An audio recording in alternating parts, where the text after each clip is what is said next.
তিব্বতী ভাষায় সুখিম কথাটির অর্থ হল সুখী গৃহ বা সুখের দেশ। তা থেকেই সিকিম নামের উৎপত্তি। আবার সিকিমিজ ও লেপচা ভাষায় সিকিম শব্দের অর্থ স্বর্গ। পশ্চিমবঙ্গের একদম পাশের এই রাজ্যের অধিকাংশই পাহাড় ঘেরা। উত্তরে চীন, পূর্বে ভুটান, পশ্চিমে নেপাল, এই তিন রাষ্ট্র। আর দক্ষিণে পশ্চিমবঙ্গ রাজ্য দিয়ে ঘেরা সিকিমের উত্তর থেকে দক্ষিণে বয়ে চলেছে সুন্দরী তিস্তা ও রঙ্গিত। এই দুই নদী আবার এসে মিশেছে মেল্লিতে। 1975 সালের 26 এপ্রিল সিকিম ভারতের অঙ্গরাজ্য হিসেবে অন্তর্ভুক্ত হয়। আয়তনের বিচারে সিকিম হল ভারতের দ্বিতীয় ক্ষুদ্রতম রাজ্য। প্রথমটি অবশ্যই গোয়া।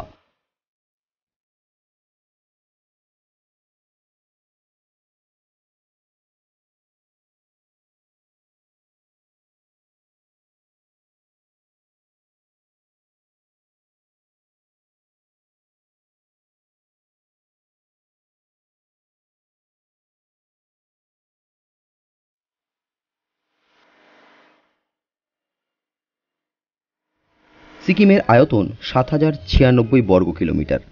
আয়তনে ক্ষুদ্র হলেও সংস্কৃতির ঐতিহ্য, গাছপালা, ফুল ও জীবজন্তুর বৈচিত্র্যে সিকিম অনন্য সাধারণ। অজস্র প্রজাতির অর্কিড ও ক্যাকটাস পাওয়া যায় সিকিমে। সিকিমকে বলা হয় ল্যান্ড অব অর্কিডস। 36 রকমের রডোডেনড্রন, 690 ধরনের প্রজাপতির হদিশ মেলে এই রাজ্যে। সিকিমের অধিবাসীদের মধ্যে রয়েছে নেপালি, লেপচা ও ভুটিয়া। হিন্দু ও বৌদ্ধরাও বাস করেন এখানে।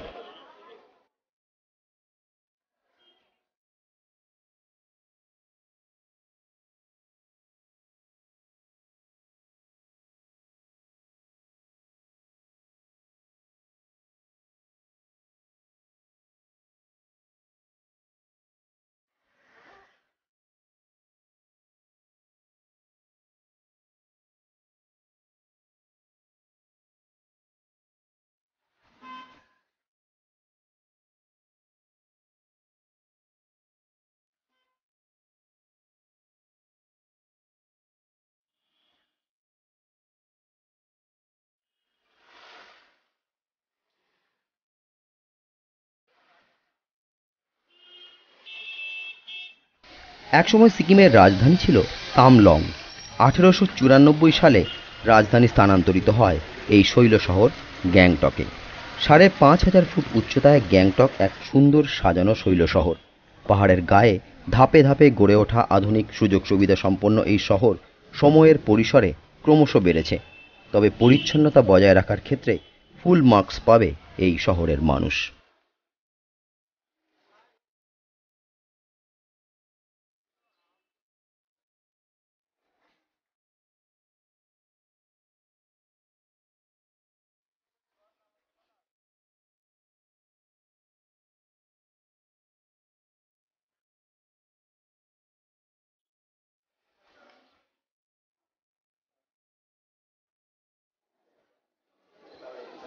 গ্যাংটক শহরের প্রাণকেন্দ্র হল এমজি মার্গ। এখানেই ম্যাল, হোটেল, বাজার, দোকানপাট খুব সুন্দর করে সাজানো গোছানো। গোটা রাস্তার মাঝখানে কিয়ারি করা বাগান, বাহারি ফুলের শোভা। রাস্তার ধারে সুন্দর বসার জায়গা। সাধারণ মানুষ এবং পর্যটকদের সুবিধার্থে এমজি মার্গে যান চলাচল নিয়ন্ত্রিত। শিলিগুড়ি থেকে গ্যাংটকের দূরত্ব 118 কিলোমিটার।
গ্যাংটকের আশেপাশে সাইট সিন বলতে Enchey monastery, Rumtek monastery, Ganesh Tok, Hanuman Tok, deer park, orchid house প্রভৃতি।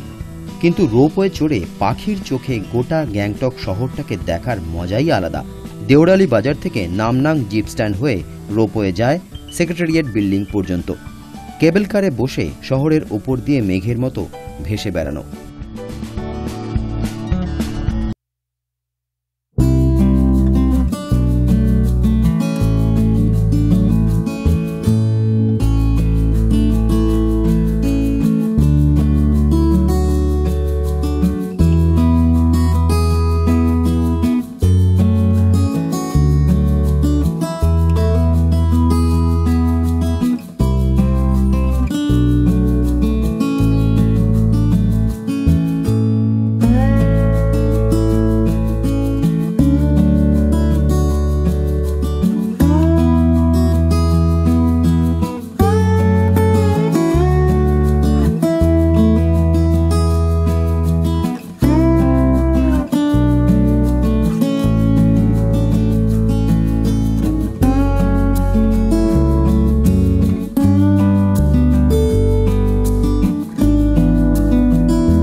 সিকিম জুড়ে মনাস্ট্রির শেষ নেই।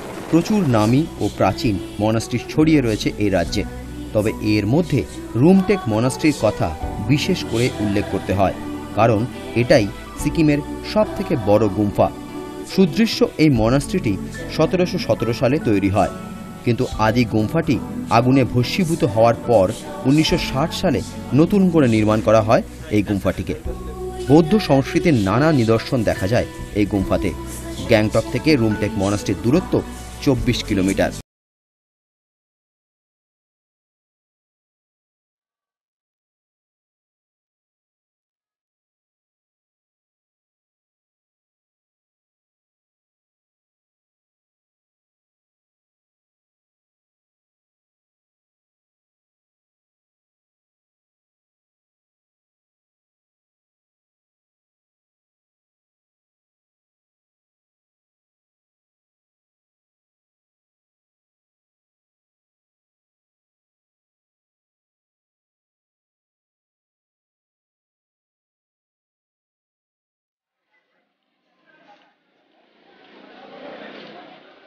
এই ঝকঝকে রোদ, নীল আকাশ।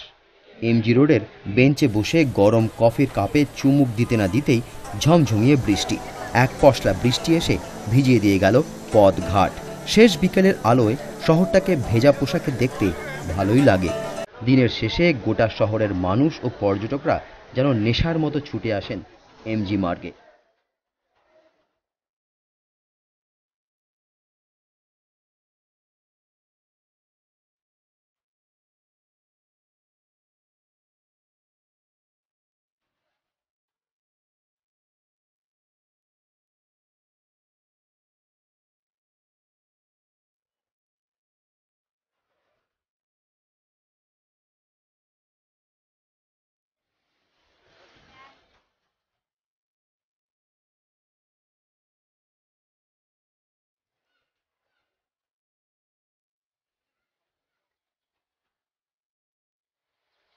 একটা রাজ্যের রাজধানী শহর, মানুষের চাপ আছেই, সঙ্গে পর্যটকদের ঢল। রাস্তায় গাড়ির সারিও রয়েছে, কিন্তু সবই সুশৃঙ্খলভাবে। বিশৃঙ্খলার যেন কোনো জায়গা নেই এই শহরে। প্রকাশ্যে ধূমপান নিষিদ্ধ, ট্রাফিক আইন বেশ কড়া, কিন্তু শহর বেড়ানোর ক্ষেত্রে কোনো বিধিনিষেধ নেই।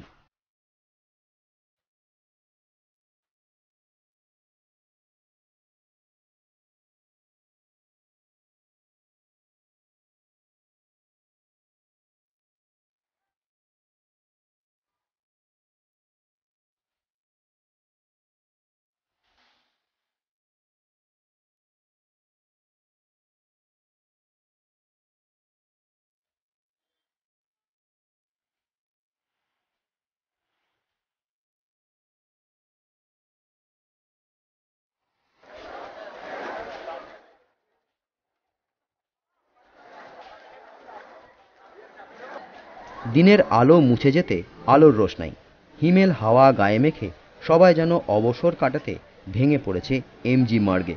কেনাকাটি থেকে মুখের রুচি ফেরানো, পেট পুজো থেকে বিনোদন, সবই হাজির শহরের এই প্রাণ কেন্দ্রে।